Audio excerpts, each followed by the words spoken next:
大家好，歡迎嚟到 Wally Magazine。今日係2025年嘅7月3號啊，呢條係第二條片嚟嘅。今集想同大家講呢，有個新嘅數據出爐啊。咁啊，全球嗰啲 iBank 啊、Bank 做嘅一啲報告啦。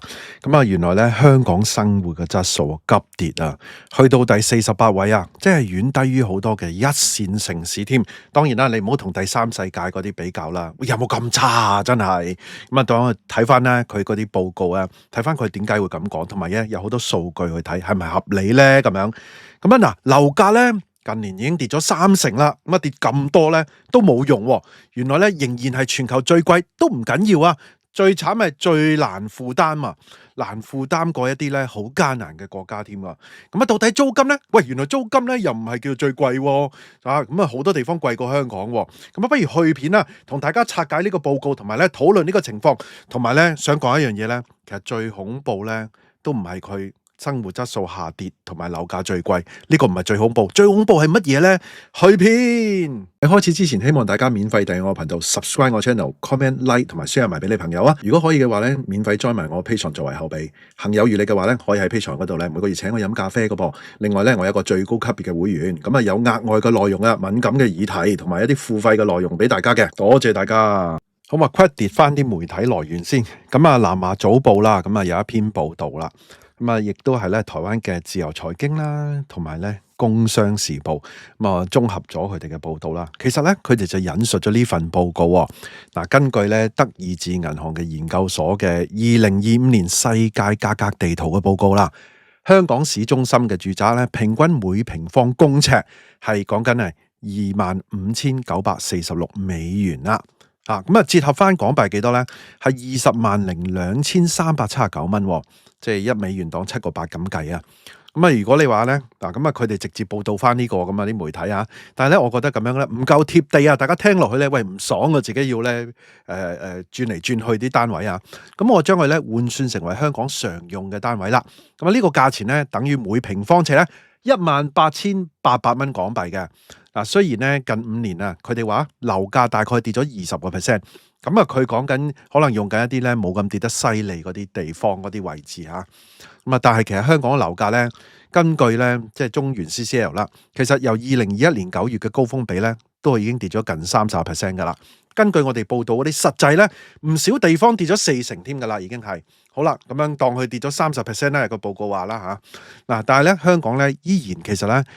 拋離呢個瑞士蘇黎世嘅每平方公尺係講緊23,938蚊美元嘅，咁啊如果咧計咧每平方尺咧係講緊17,360蚊港幣嘅，瑞士蘇黎世其實感覺上應該全球最貴㗎啦，係咪？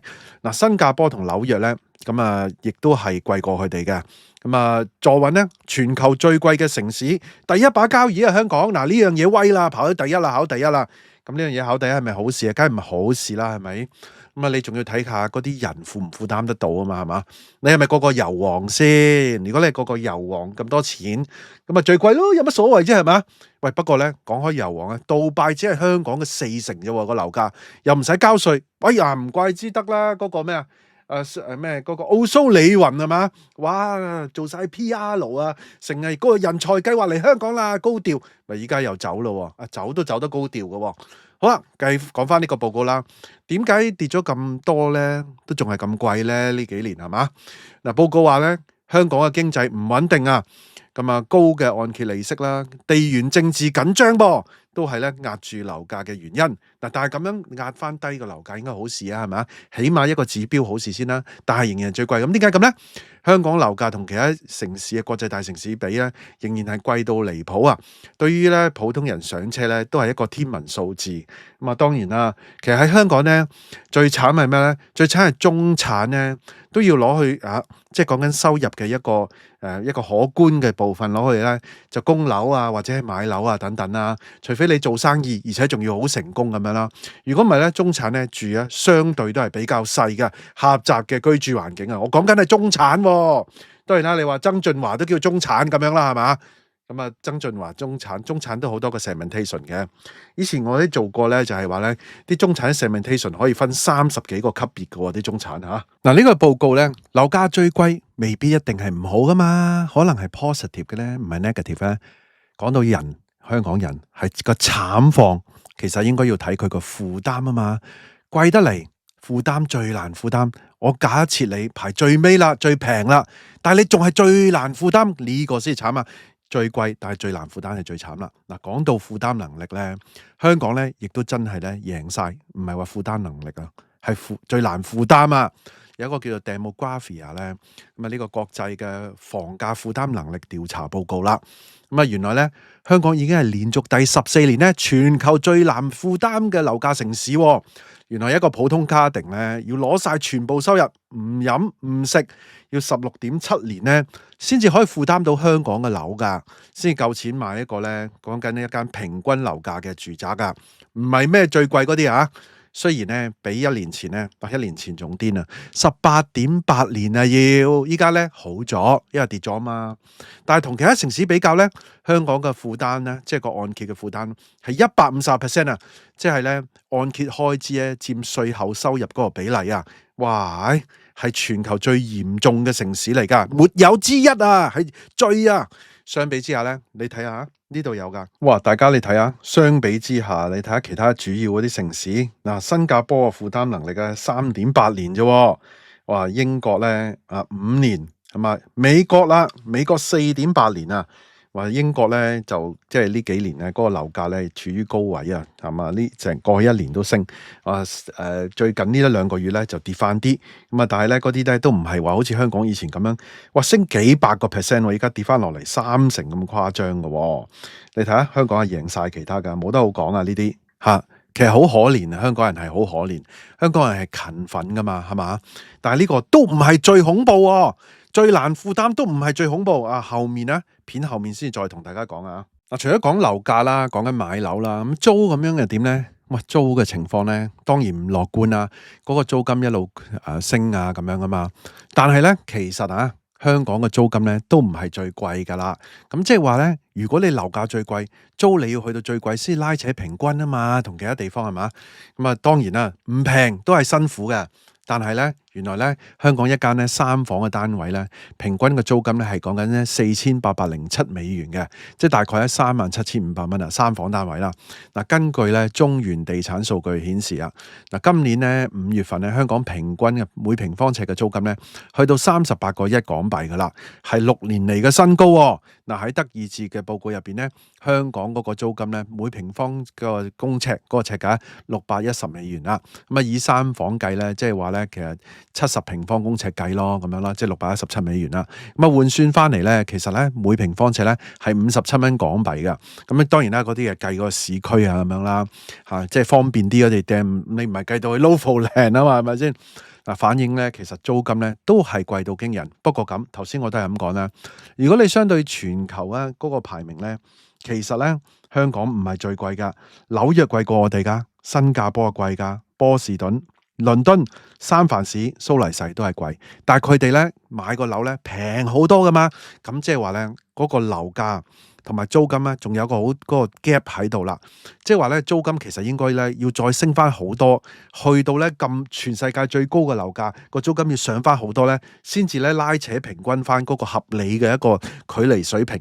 因為成日啲人話咧咩供樓平過咩租啊，諸如此類嗰啲啊，嗰啲嘢咧其實係偽命題，佢冇計到好多咧作為業主要俾嘅使費㗎。其實我都做過好多專題講呢樣嘢㗎。咁你睇翻香港只係排第7，係咪叫追緊落後咧？係嘛？咁你睇下樓價，香港係排第1最貴噶嘛？係嘛？如果你話租金都升咗，嗱一樣，雖然佢仲係追緊落後啊，但係租金嚟計咧，主要咧都係因為俾內地專才咧扯高咗啦，透過好多人才計劃嚟香港啦，推高咗租盤啦，仲有啲讀書嗰啲咧，咁啊搞到香港人咧一個狹窄嘅單位，甚至劏房住到好貴咁樣啊，連中產都好貴啊，住得係嘛，又細咁啊，但係咧依家我見到咧啲商業寫字樓啊、工業啊等等嗰啲崩堤啊，咁啊政府可以俾佢哋咧。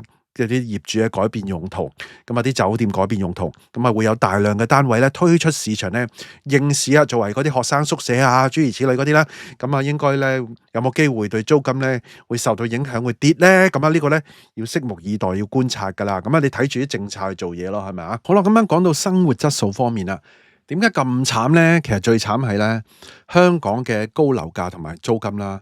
直接咧拖低咗生活質素啊！所以排第48咧，其中一樣嘢就係因為咧咁貴嘅住屋成本、咁狹窄嘅空間。咁啊，德意志銀行嘅報告話咧，香港係全球咧69個城市入邊咧，生活質素咧排第48，遠遠咧你都唔好講最勁嗰啲咩金融中心啦，唔好講嗰啲啦嚇，淨係講一般嘅1、2線城市咧，落後過1、2線城市啊個生活質素，因為咧住屋成本太高啦。咁啊，其實咧食晒香港人咧勤奮努力，人工高噶嘛，食晒稅都低喎，係嘛？仲要食晒稅後嗰啲收入啦，就算係頭先嗰啲因素，都會食咗你嗰啲收入啦。所以咧，連基本嘅生活開支咧都難以負擔噶。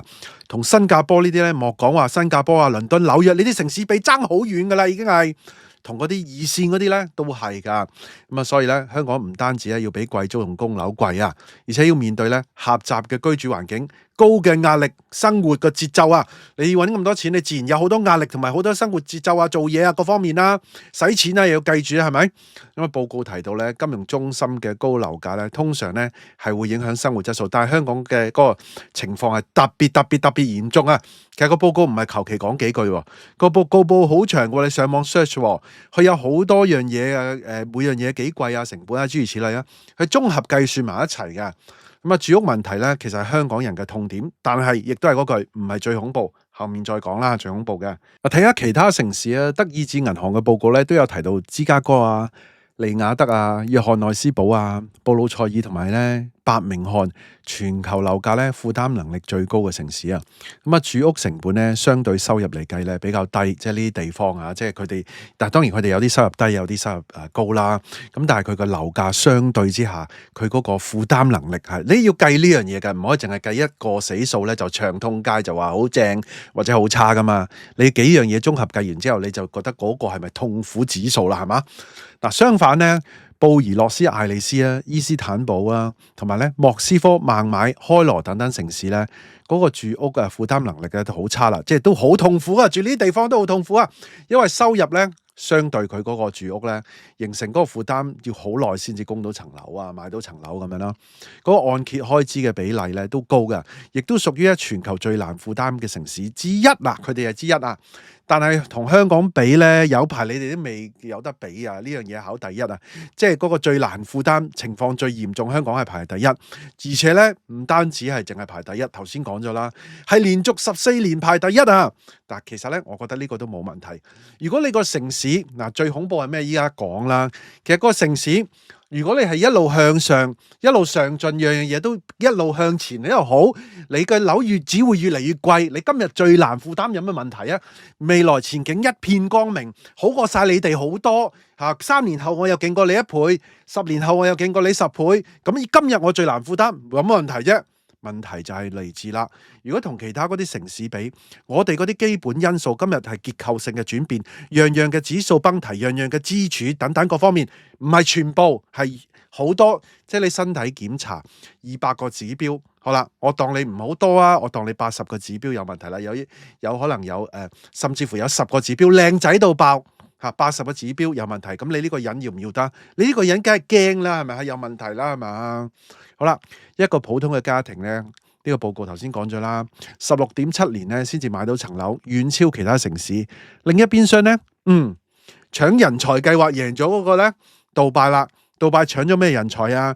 唔係淨係搶咗奧蘇里雲，我哋成日攞嚟做 promotion 啦，攞嚟興奮啊！哇！我之前拍片啊，有啲人喺話：喂，奧蘇里雲都嚟香港啊，好掂啊，香港贏晒啊咁樣。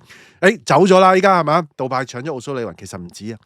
俄羅斯人咧湧入啦，近5年咧樓價同埋租金水平咧都急升喎，杜拜。咁啊，住宅價格咧去到咧每平方公尺7602蚊美元嘅，咁啊大概咧係5510蚊港幣。咁啊租金咧全球排第10添㗎啦。咁啊平均3房咧講緊咧要講緊4589蚊嘅，即係35000蚊。但係杜拜嘅樓價咧只係咧41%啫喎，喺香港嘅。嗱，佢個租金同香港差唔多啦，咁但係佢個樓價係香港41%。其實你諗下，嗰個租同個樓價比例，呢啲比較正常係嘛？咁啊個樓價亦都比較正常。香港喂，即係香港嘅4折啫，嚇5000蚊尺啫。咁幾時香港跌到5000蚊尺咧？竟然同酋長嘅國家一樣咁貴喎啲樓。嗱，依家貴好多啊！依家貴3倍以上喎。莫講話深圳啦，貴過深圳都好多係嘛？同香港比咧，杜拜啊，你哋有大把距離要追啦，啲酋長要追啦嚇。咁啊，呢啲比較咧顯示香港嘅住屋問題咧，真係獨一無二啊！唔單止樓價貴到離譜，仲有極高嘅呢個負擔比例同狹窄嘅生活環境，嚴重影響生活質素。我估杜拜嗰啲人咧，應該冇住得香港咁窄咁細係嘛？嗱，近年咧租金同樓價拉近啦開始，但係咧樓價繼續跌啦，租金就升翻啲啦。咁啊，但係咧仍然係全球最貴啦。咁啊，租金唔係最貴，但係都第七。咁啊，市中心咧講緊18,800蚊一尺。咁啊，新界去到 Lofoland 咧，依家咧新鴻基大劈價啦，劈到哇前面買咗嗰啲真係喊都無謂啊，劈到11,000蚊尺咁啊，你死未？其他前面買咗嗰啲，咁啊嗱，租金咧57蚊啦，頭先講咗16.7年先負擔得起，但係生活質素咧排第48，都唔緊要，都唔緊要。我今日生活質素差都唔緊要，最恐怖係咩呢？我今日捱貴樓，我捱難負擔，我今日捱生活質素排即係可能好過第三世界，但係咧喺第一世界，甚至乎第二世界係差過佢哋，都冇所謂。如果我前景我樣嘢好，我今天我捱女仔，我想啊嘛。但係個問題係咩？咁啊，香港你要睇呢啲，你唔係睇今日噶嘛，你睇個將來個前景。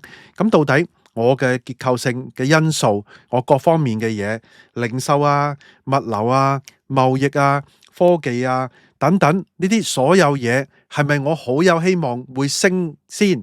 如果唔係，我今日捱最貴，我嚟緊會點先？